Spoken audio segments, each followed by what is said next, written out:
Welcome to True Blue Me and You Friendship Bracelet DIY.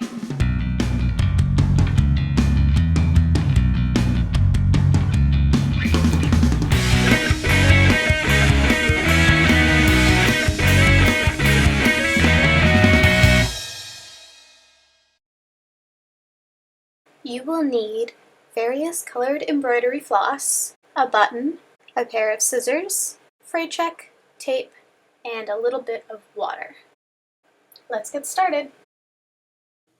We are going to start by cutting all of our embroidery floss to the same length. It's better to have the pieces too long rather than too short.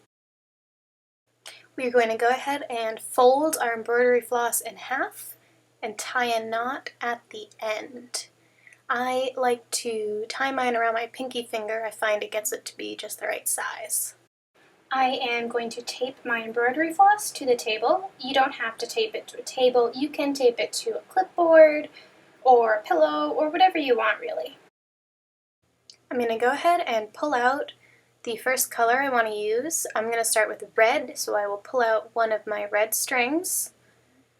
And then I'm going to make a figure 4 shape across the rest of the embroidery floss, like so. Go ahead and pull the embroidery floss around into a nice and tight knot, like so. I'm going to repeat this same knot over and over again. I like to do it 10 times for each color.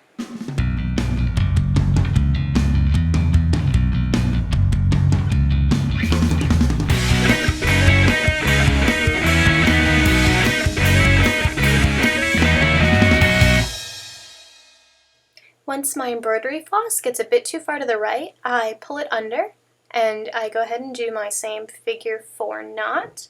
This just helps it to spiral nicely. Once I've tied my red embroidery floss 10 times, I pull out my next color, which for me is yellow, and I repeat the same knot again 10 more times. If you're repeating colors, make sure you choose the longer of the 2 strings. You want to try and keep the strings as even as possible as you're going through the bracelet.